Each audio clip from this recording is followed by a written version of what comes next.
Hello students, in the last video you have learnt about basics of trigonometry, where you have learnt about how to identify the different sides of a right angle triangle. Today we will learn about trigonometric ratios. This is very important for trigonometry. So let's identify those very important ratios. So ratio is nothing but it's a relationship between any two sides here. So we will pick two sides at a time and we will name the side with some word. So in trigonometry, like the different combination, when you mix the side opposite with hypotenuse, one name is given. When you mix base with hypotenuse, some other name is given. In that way, we have named three main ratios and then three its reciprocals. Okay, so let us start with the first combination, that is when you mix AB by AC, that is opposite by hypotenuse, that ratio is named after the word sine. Okay, so this is in short written as sine theta.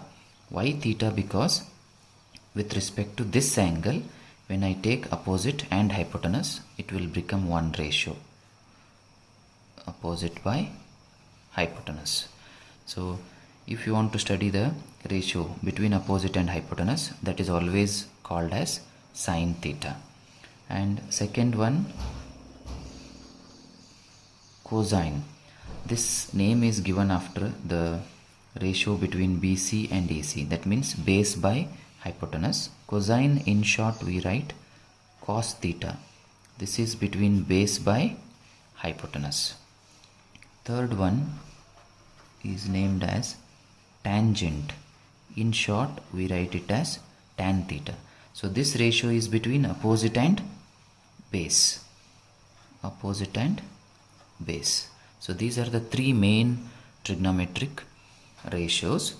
The same ratio, if you write the reciprocal, it has a different name. Like the reciprocal of sine, that is instead of opposite by hypotenuse, if you write hypotenuse by opposite, it is named as cosecant theta. Cosecant. In short, we write it as cosec theta. This is the reciprocal of sine. That means here opposite by hypotenuse is there. You will get hypotenuse by opposite. Then if you write the reciprocal of cosine, that is if you reciprocal of cos, is named as secant theta. In short, we write it as sec theta. Sec is the reciprocal of cos, that means it is h by b, hypotenuse by base. And the last one, reciprocal of tangent, is what is named as cotangent. In short, we write it as cot theta. Cot theta is reciprocal of tan theta, which means b by base by opposite. So like this, there are three main ratios and three are its reciprocals. You must remember all these 6 trigonometric ratios for the next concepts in trigonometric ratios. So every time when I say sine, you must remember it is the ratio between opposite and hypotenuse. If we say if it is tan, that means you must remember opposite by base. So this has to be learned. There are some easy ways to remember, like sine means opposite by hypotenuse, cos means base by hypotenuse, this way. So there are some tricks. You can just see these tricks here. Like for example, two statements are taken here. Like I am showing you one here. Some of her children are having trouble over algebra, which means you just check the first letter. Sine equal to opposite by hypotenuse. You see, sine equal to opposite by hypotenuse. Sum of her. Then children are having, which means cos equal to adjacent by hypotenuse. Cos equal to adjacent by hypotenuse. Here b is there. B means what? Adjacent. Base can also be called as adjacent. C, cos equal to adjacent by hypotenuse.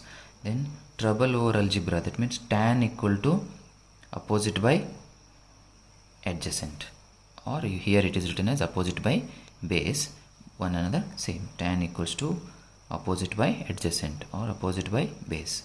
So if you just remember this statement, first three trigonometric ratios can be remembered and the three reciprocals can be easily prepared.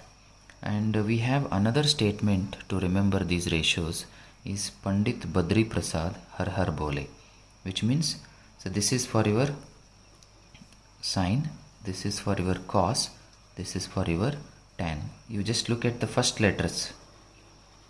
Sine means P by H. P means perpendicular by hypotenuse. Perpendicular or opposite, one another same. See, cos means the first letters, base by hypotenuse.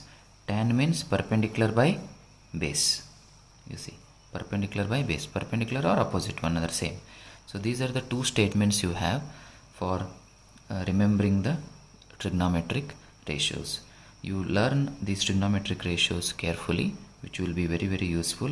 In the next class, we will learn how to use these ratios in finding the sides and angles of different triangles. Okay, so thank you students. If you like it, share it with your friends, and if you have doubts, you can ask me. I will help you out. Thank you.